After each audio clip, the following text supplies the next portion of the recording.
Which of the following does not define a function? Give its domain and range. Well, let's just look at each of these, starting with A. Here we have a relation that lists points 0, 1, -2, 3, and 4, 8. But notice that each x value, 0, -2, 4, corresponds to exactly one y value. Therefore, A does represent a function. Let's go to B. Here we have a line, y is equal to 2x minus 6. This is a non-vertical line. It's got a slope of 2, a y-intercept of -6. This line would pass the vertical line test. Each distinct x value corresponds to exactly one y value.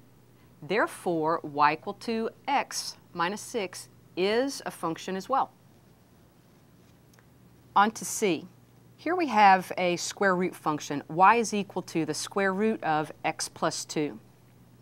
As we just try to think about this visually, substituting an x value of -2 gives y is equal to the square root of 0, or 0.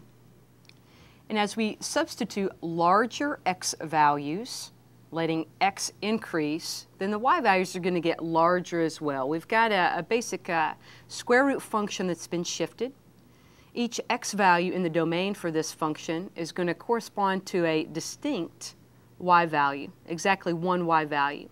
So C does represent a function as well.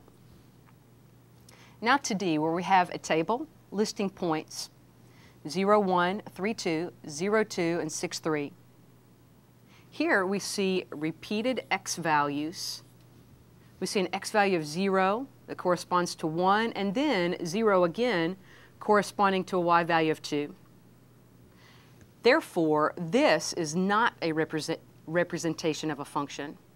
So our answer is D. This is not a function. Now let's give the domain and range. The domain is a listing of the x values 0, 3, and 6. The range, a listing of the y values 1, 2, and 3. So your answer choice is D.